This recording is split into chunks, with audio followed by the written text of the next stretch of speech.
Stewart. I'm arresting you on suspicion of the murder of your late wife, Diane You're joking. Stewart, on Friday. You're digging Friday the 25th of June.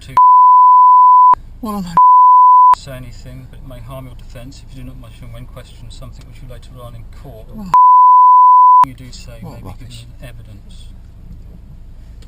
Have you got nothing better to do? Hello Mysterious family, welcome to Mysterious Mariam. I am Mariam Ahsan. Before diving deep, let me put forward a disclaimer that this video might contain some disturbing details, so viewer discretion is advised. Let's get started.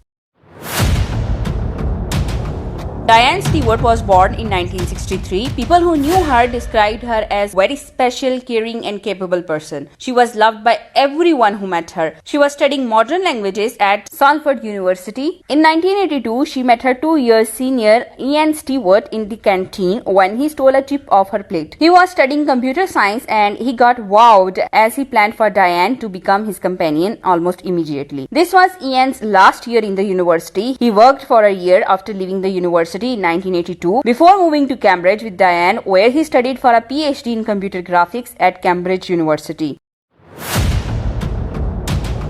Both of them were in love and wanted to spend the rest of their lives together. They got married in 1986. Diane moved to live with him in student accommodation in Cambridge and eventually they bought a terraced house in the city. Their eldest son, Jamie, was born in 1992 while they were living in Cambridge. That was the first day Diane had her first epileptic fit. Diane was so proud of Jamie that she wanted to show him off to her sister in Chelmsford, so they drove to see her days after the birth, and she suffered an epileptic fit after going into the store. That was her second fit and she didn't have a third one. They now wanted a bigger house as they wanted another child as well, so they bought a plot of land in Basingbourne to build their own home. The house was finished about a month before their second son Oliver was born. Diane worked several jobs including for DHL, Philips and later Kitchen Range Foods, which made products for fast food giants such as McDonald's. Ian was later diagnosed with a rare long-term condition, myasthenia gravis, which is a chronic autoimmune disorder in which antibodies destroy the communication between nerves and muscles, resulting in the weakness of skeletal muscles. And Diane was his carer. She had to do everything for him. Ian, who was at the time employed by an IT company close to Basingbourne, stopped working because the firm had an health insurance policy that paid him 75% of his salary for life until he reached pensionable age. So he ended up probably better than working financially. The couple had a very happy marriage according to the people around them. People described them as very caring and lovely people. The Stewart's son played balls competitively and were involved in Air Cadets.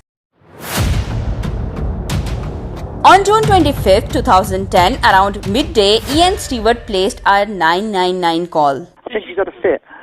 You think she's had a fit? Well, I think so. She does have epilepsy. Right, pump the chest hard and fast at least twice per second. Right, We're yeah. going to do this 600 times or until help can take over. Okay, doing it. Paramedics arrived in about 18 minutes. When they found Diane's body on concrete patio, she was declared dead at the scene. Pathologists carried out a non-forensic post-mortem examination saying that no toxicological or anatomical cause was found, instead recommending epilepsy as the cause. Physiological changes seen in her brain were put down to an epileptic fit rather than being a result of suffocation. The cause of death was recommended as natural despite no normal sign of an epileptic fit was present, such as tongue biting or injuries from falling on the concrete patio. The only drug screening carried out on her was in relation to an anti-epileptic drug. Now what's important to note is that Ian Stewart was the one who first told the emergency services and paramedics that she might have had epileptic fit. So police didn't put any significant effort to try to find out the actual cause of her death. Her cause of death was recorded at the time as sudden unexplained death in epilepsy, SUDEP, under natural causes.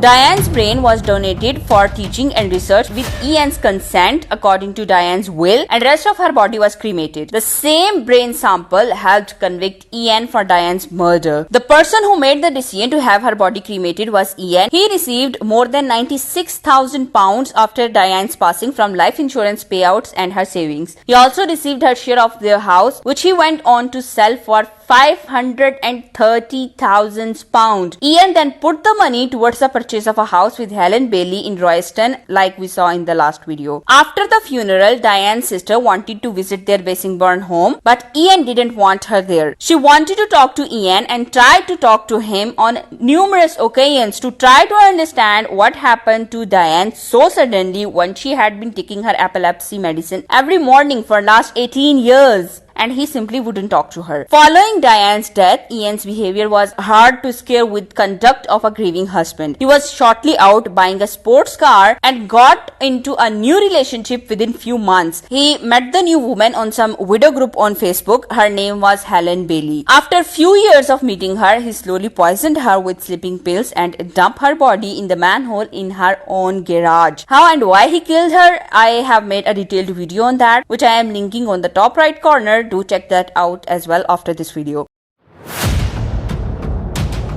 Once Ian was found guilty of killing Helen, that's when they retested Diane's brain tissues for clues as rest of her body was cremated. Neurologist Dr. Chris Terry estimated that her risk of having a fatal epileptic seizure was about 1 in 100,000, as Diane had not had an epileptic fit for 18 years and took daily medications. Consultant neuropathologist Safa Al-Siraj was asked to examine preserved parts of Diane's brain which had been donated to medical science. He said there was evidence that Diane's brain had suffered a lack of oxygen prior to her death, and he estimated that this happened over a period of 35 minutes to an hour. Her death was most likely caused by a prolonged restriction to her breathing from an outside source, such as smothering or a neck hold, meaning it was not consistent with a fatal epileptic fit, where people die much more suddenly. Epilepsy can cause alterations in heart rhythm, so you expect the death to be quick. You don't expect the death to be later on. He said if her brain had not been kept and had been disposed of,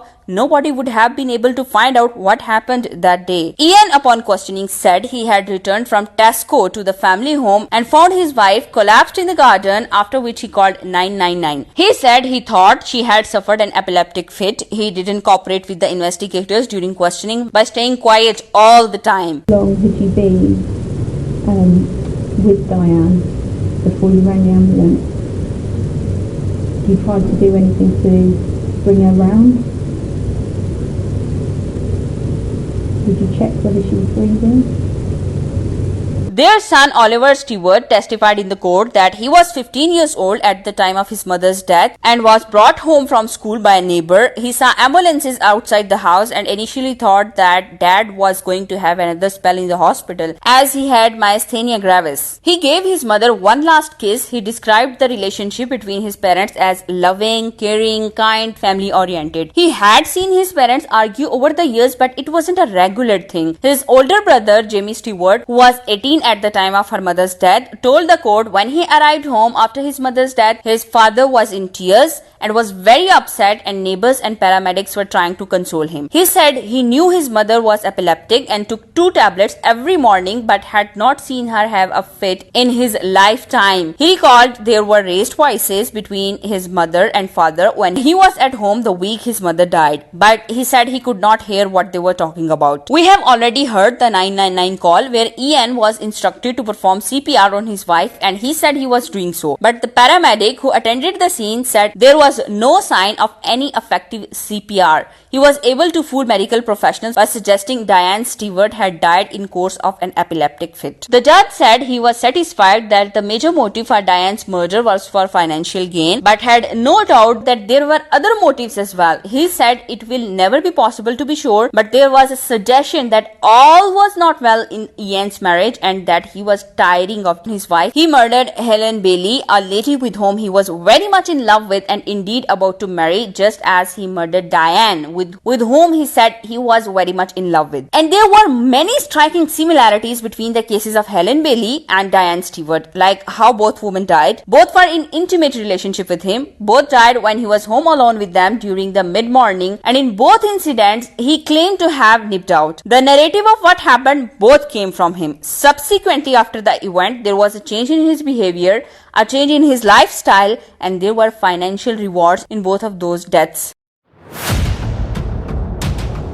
After less than 2 days of deliberation by a jury, 61 years old Ian Stewart was found guilty of murder of Diane Stewart 6 years after her death. On February 9, 2022, a judge handed him a rare whole life order for Diane's murder and that of Helen Bailey 6 years later. Whole life order means that he is not going to be eligible for a parole for the rest of his life and he would have to die behind bars. But this is not where the case ends. Ian Stewart filed an appeal against his whole life order sentence, and Chief Justice categorized this case as not one of the rare cases where a whole life order should be imposed, reducing his sentence to life with a minimum 35-year term, stating that there is no suggestion that at the time when he committed the first murder, he was planning the second one. I mean, even his sentence has been reduced to 35 years. He would be around 96 years old at the time of his release, and God knows if he is gonna live that long. Anyways, that's about it for today's video. Share your thoughts in the comments below. Don't forget to subscribe if you liked the video, and I will see you next week. Bye.